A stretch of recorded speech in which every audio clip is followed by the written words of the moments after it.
నమస్తే. శ్రీ గురుభ్యో నమః. శ్రీమాత్రే నమః. ఆదిత్యాయ చ సోమాయ మంగళాయ బుధాయ గురు శుక్ర శనిభ్యే రాహవే కేతవే నమః. మనం ఈ ఖగోళ శాస్త్రంలో రకరకాలుగా గ్రహాలు మారుతూ ఉంటాయన్నది తెలుసు. అయితే జ్యోతిష్యానికి వచ్చేసరికి మనందరం కూడా ఎప్పటికప్పుడు మన యొక్క స్థితిగతుల్ని తెలుసుకోవడం, మనం రాసే మార్పుల వల్ల, గ్రహ మార్పుల వల్ల రాసుల్లో జరిగేటువంటి మార్పులు చేర్పులు ఏముంటాయో అది మనం తెలుసుకుంటాం. ఇంతకీ ఈ గ్రహమాలిక యోగం ఎప్పటి నుండి ఎప్పటి వరకు అంటే ఇప్పుడు 2024 ఆగస్టు 27వ తారీఖు నుండి, ఆగస్టు 27 నుండి సెప్టెంబర్ 4 అంటే దాదాపు కేవలం 9 రోజులు మాత్రమే ఈ గ్రహమాలిక యోగం కనబడుతుంది. ఈ 9 రోజులకు అంత ప్రత్యేకత ఉంది అంటే, ఏదైనా మంచి చేయాలంటే మనము ముహూర్తం ఎందుకు చూసుకుంటాం?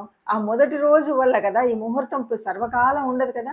ముహూర్తం మంచిదైతే తర్వాత చేసే పనులన్నీ మనకు శుభంగా వర్ధిల్లుతాయి. అందుకని ఈ 9 రోజుల కాలంలో ఈ గ్రహయోగము అనేటువంటిది, ఈ యోగం ఉంది కదా, ఈ గ్రహమాలిక యోగం యొక్క ఫలాలు మనకు సిద్ధించాలంటే మనం చేయాల్సినవి అంటే ఈ రకంగా మనం ఎలా వడిసి పట్టుకోవాలి అనేటువంటిది మనం ఆలోచించాలి. జ్యోతిష శాస్త్రంలో మనం ఎప్పుడూ కూడా మన యొక్క రాబోయే స్థితిగతులను తెలుసుకోవడం అనేటువంటిది జన్మకుండలి ద్వారా మనం చేసేటువంటి పని. అయితే గ్రహాలు మారుతూ ఉన్నప్పుడు గ్రహ సంచారం వల్ల గోచార స్థితి ఏర్పడుతూ ఉంటుంది. ఆ గోచారం వల్ల ఒక్కొక్కసారి ఒక్కొక్క రకమైనటువంటి యోగాలు ఏర్పడుతుంటాయి, అవయోగాలు ఏర్పడుతుంటాయి. ఈ యోగాలు అనేటువంటివి అందరికీ తెలియవచ్చు, తెలియకపోవచ్చు. కానీ మనకు పరాశర సంహితలో కనబడేటువంటివి ఇలా మార్పులు చెందినప్పుడు అనేక గ్రహాల యొక్క కలయికల వల్ల, వాటి వల్ల దాదాపు 100కు పైచిలుకు యోగాలు అనేవి ఉన్నాయి. వీటిని తెలుసుకొని వీటి వల్ల మనకు ఏ రకమైన ఉపయోగం ఉంది, వీటిని ఎలా మనం ఈ సమయంలో ఏ రకమైన పనులు చేస్తే మనకు అది కలిసి వస్తుంది అనేటువంటిది తెలుసుకోవడం అనేది ముఖ్యం. అయితే ఇప్పుడు ప్రస్తుతం గోచారంలో అంటే చాలా తొందరలో ఖగోళంలో ఒక గొప్ప మార్పు అయితే జరగబోతుంది. ఆ మార్పు ఏమిటి అంటే, గ్రహాలన్నీ దాదాపుగా గ్రహాలు ఒక వరుసలో నిలబడుతున్నాయి. ఈ వరుసలో ఉండడం అంటే మనకి ఎలా కనపడుతుందంటే, ఒక పూలన్నీ కలిపి కడితే వచ్చేటువంటి మాలలాగా ఉంటుంది. అందుకని దీన్ని మాలికా యోగము అంటారు. అంటే గ్రహాలన్నీ ఒక మాలలాగా కడితే ఎలా ఉంటాయో అలా ఒక వరుసలో ఉండడాన్ని గ్రహమాలికా యోగం అంటారు. ఈ గ్రహమాలికా యోగం ఎక్కడ నుండి ఎక్కడి వరకు జరుగుతుంది అంటే, ముఖ్యంగా మనకి తెలుసు, వృషభ రాశిలో గురు భగవానుడు ఉన్నాడు, అది మొదటి స్థానంలో కనపడితే, మిథున రాశిలో మనకి బుధుడు వక్రించి ఉన్నాడు. ఇక కర్కాటకంలో కుజుడు ఉన్నాడు. సింహరాశిలో రవి తన సొంత ఇంట్లోనే ఉన్నాడు. తర్వాత కన్యలోకి వచ్చేసరికి కేతు భగవానుడు ఎప్పటి నుండో ఉన్నాడు, అతనికి తోడుగా శుక్రుడు వచ్చాడు. ఇప్పుడు మనకేం కనిపిస్తుంది అంటే, వృషభ రాశి నుండి కన్యా రాశి వరకు ఒక్కొక్క రాశిలో ఒక్కొక్క గ్రహము, చివరిలో 2 గ్రహాలు, ఇలా ఈ గ్రహాలన్నీ ఒక మాల కూర్చితే ఎలా ఉన్నాయో అలా మాలలాగా ఉన్నాయి. దీన్ని గ్రహమాలికా యోగం అంటారు. ఈ గ్రహమాలికా యోగం వల్ల ఎవరెవరికైనా ఉపయోగం ఉందా అంటే, ఇలాంటివి ఉన్నప్పుడు దాదాపుగా అందరికీ ఉపయోగం ఉంటుంది. అందరికీ ఉపయోగం ఉన్నప్పటికీ అది అందరికీ తెలుసు, తెలియకపోవచ్చు. ఒకవేళ ఈ మాలికా యోగాన్ని సరిగ్గా మనం ఈ సమయంలో మనం చేసే పనులు సరిగ్గా ఉంటే బాగుంటాయి.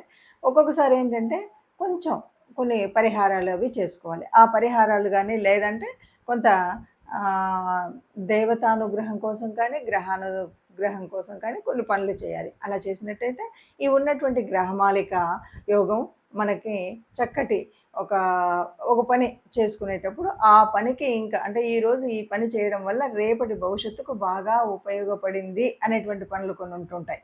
అంటే ఆ రోజు ఆ పని చేయబట్టి నాకు తర్వాత ఎంత కలిసి వచ్చింది అంటుంటారు కదా.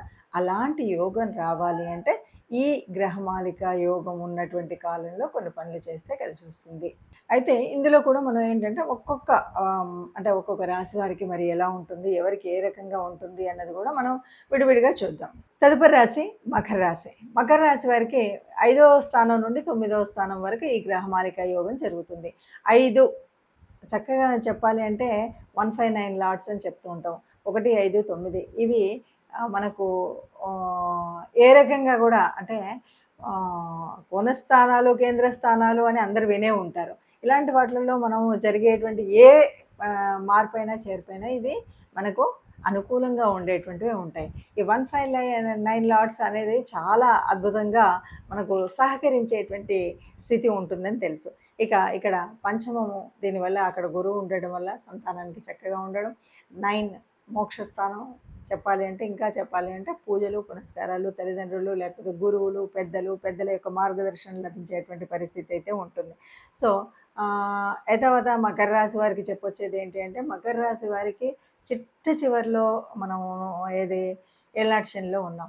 ఇక ఇప్పటి వరకు జరిగినటువంటి బాధలు, కష్టాలు తొలగి పుణ్యకాలం వచ్చేటువంటి సమయం అని చెప్తూ ఉన్నాం. దానికి సపోర్టివ్గా వచ్చేటువంటిది ఈ గ్రహమాలిక యోగం.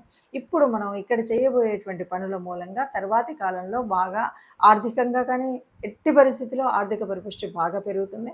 ఇప్పటి వరకు ఉన్నటువంటి ఏదైనా కోపాలు, తాపాలు సంతానం నుండి కానీ ఇంకెక్కడి నుండి వచ్చినటువంటి వ్యతిరేక ఫలితాలు ఏవైతే ఉన్నాయో కూడా అవన్నీ కూడా సరి అయినటువంటి ఫలితాలుగా మారేటువంటి పరిస్థితి, దీనికి అలా మారడానికి అవకాశం వచ్చేటువంటి కాలం ఈ కాలం అని చెప్పొచ్చు.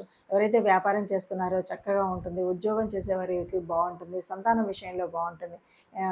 చక్కగా మకర రాశి వారికి మంచి కాలం వస్తుంది అని స్పష్టంగా చెప్పచ్చు. ఇప్పుడు ఏదైనా సరే మనం చూసాం కదా, ఇలా ఉన్నప్పుడు మనం ఎలా చేయాలి, ఏ రకంగా చేస్తే మనకు ఉపయోగం అంటే, మన చుట్టుముట్టు కూడా చాలా కలిసి వచ్చే విషయాలు ఉంటాయి. మనకు ఎందుకో తెలుసుకోలేకపోతాం. ఇప్పుడు మనం తెలుసుకున్న దాన్ని బట్టి ఇప్పుడు గ్రహమాలిక యోగం ఉంది కాబట్టి మనం ఈ పని చేస్తే బాగుంటుంది, ఈ పని వల్ల మనకి ఇలాగ ఉంటుంది అంటే, ఈ గ్రహమాలిక యోగం నేనున్నటువంటి నా రాశి నుండి ఎన్నో స్థానంలో ఉంది, 5వ స్థానంలో ఉంది, 6వ స్థానంలో జరుగుతుంది, 7 నుండి 9 ఇలాగా మనకి తెలుస్తుంది. కాబట్టి ఇలా తెలిసినప్పుడు ఈ గ్రహాలు ఈ రాసులలో ఉన్నప్పుడు మనకి ఈ గ్రహాల వల్ల కలిగేటువంటి ఉపయోగమైనటువంటి పనులు ఏమున్నాయి, దాన్ని మనం ఏం చేయొచ్చు, ఏం చేస్తే జీవితంలో ఇక సుస్థిరంగా ఉండడానికి కొంత మంచి జరిగేటువంటి అవకాశం అయితే ఉంటుంది. అయితే ఏదైనా సరే అన్ని గ్రహాలు అందరికీ యోగించవు కదా, అందరికీ ఇదేమో మనం జన్మకుండల్లో చూసుకునేటువంటిది కాదు కదా, గోచారంలో చూస్తున్నప్పటికీ మరి అన్ని గ్రహాలు యోగించే గ్రహాలు ఏవి ఉన్నాయి, యోగించే గ్రహాలు ఏవి ఉన్నాయి అనేది ఒక సంశయం అయితే ఉంటుంది కదా. ఎప్పుడూ కూడా అన్ని గ్రహాలు యోగించినప్పుడు మరి ఈ యోగించనివి కూడా ఉండి గ్రహమాలికలో ఉంటే ఏమవుతుంది, అలాంటప్పుడు మనం చేయాల్సినటువంటి పరిహారం ఏదైనా ఉందా అంటే, తప్పకుండా మనం చేయాల్సిన అతి ముఖ్యమైనటువంటి పరిహారం మొట్టమొదటిది ఏంటి అంటే, మనం తప్పనిసరిగా నవగ్రహ మండపానికి వెళ్ళాల్సిందే. నవగ్రహ మండపానికి వెళ్ళి ఇక్కడ మరి చూడండి, తెలియకుండానే ఈ గ్రహమాలికలు ఎవరెవరు ఉన్నారు, గురు భగవానుడు ఉన్నాడు, చివర శుక్రుడు ఉన్నాడు. అంటే గురు శుక్రులు అనగానే మనకు ఎన్నో రకాల పుణ్యాలను ఇచ్చేటువంటి గ్రహాలు ఈ రెండు. ఈ ఇద్దరి మధ్యలో మిగతా గ్రహాలు ఉన్నాయి. కాబట్టి దాదాపు మంచినిచ్చేటువంటి వాళ్ళే, కానీ కొన్నిసార్లు మనకు యోగించినటువంటి పరిస్థితి ఉంటే కూడా మనం ఆ ప్రాప్తాన్ని పొందాలి అంటే, మనం బుధుడు మొదలు మన గురు భగవానుడు మొదలు, బుధుడు వక్రించి ఉన్నాడు ఆయన, తర్వాత కుజుడు, రవి, శుక్రుడు, కేతు భగవానుడు వీళ్ళందరూ ఉన్నారు. వీళ్ళందరినీ ప్రార్థించాలన్నమాట.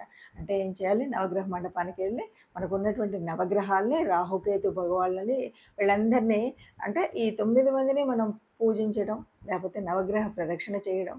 ఇది మరి ఈ జరుగుతున్నటువంటి కాలం అంటే మనకి ఆగస్ట్ చాలా ఇది తక్కువ కాలం, అతి తక్కువ కాలం అయినప్పటికీ కూడా అంటే ఆగస్టు 27న మొదలయ్యి ఇది దాదాపు సెప్టెంబరు 4 వరకే.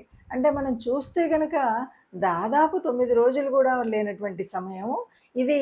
అంత ఉపయోగం అంటే తప్పకుండా ఈ నవగ్రహాలు మనకు కలిసి వస్తే ఈ 9 రోజులు యొక్క ఈ గ్రహమాలిక యోగం వల్ల మనకు జీవిత కాలంలో మంచి జరిగేటువంటిది చాలా ఉంటుంది. అందువల్ల ఒకటి నవగ్రహ ఆరాధన. ఇక రెండవది విష్ణు భగవానుడి ప్రార్థన. అంటే ఏ రూపమైనా పర్వాలేదు, విష్ణు సహస్రం వింటామా, విష్ణుమూర్తి గుడికి వెళుతామా, విష్ణువుకు సంబంధించినటువంటి కార్యక్రమాలు చేస్తామా, రామ అవతారం అవ్వనివ్వండి, కృష్ణుడి అవతారం అవ్వనివ్వండి, విష్ణు సంబంధితమైనటువంటి ఏ రూపమైనా సరే విష్ణు ఆరాధన చేయడం. ఇక మూడవది గోమాత, గోశాల. ఈ 2 గోశాలలో సేవ చేయడం, గోమాతకి గ్రాసం అందించడం. ఇలాగా గోమాతకు సంబంధించినటువంటి ఏదైనా గోపూజ చేస్తాము, గోమాతకు సంబంధించి లేకపోతే గ్రాసం ఇవ్వడంతో పాటు కొన్నిసార్లు గోమాతలను ఎవరికైనా మనం పెంచే వాళ్ళకి ఇవ్వడం ఇలాంటివి ఉంటాయి కదా. ఇవి ఏవైనా చేయొచ్చు. అంటే మొత్తంగా మనం చేయాల్సిన పరిహారంలో 1 నవగ్రహ ఆరాధన, 2 విష్ణు ఆరాధన, 3 గోమాత ఆరాధన. ఈ 3 చేసినట్టయితే ఎవరికీ కూడా అనుకూలించిన గ్రహాలు ఈ గ్రహమాలలో ఉన్నప్పటికి కూడా ఇది బాగా యోగించే స్థితి అయితే ఉంటుంది. ఈ ఈ ఈ 9 రోజుల్లో అందరికీ మంచి జరగాలని కోరుకుందాం. అందరికీ కూడా ఈ యోగము ప్రతిఫలించేలాగా చైతన్యవంతంగా వీరి దీంట్లో ఉండాలని కోరుకుందాం. అందరూ బాగుండాలి, అందులో మనం ఉండాలి. సర్వే జనా సుఖినో భవంతు.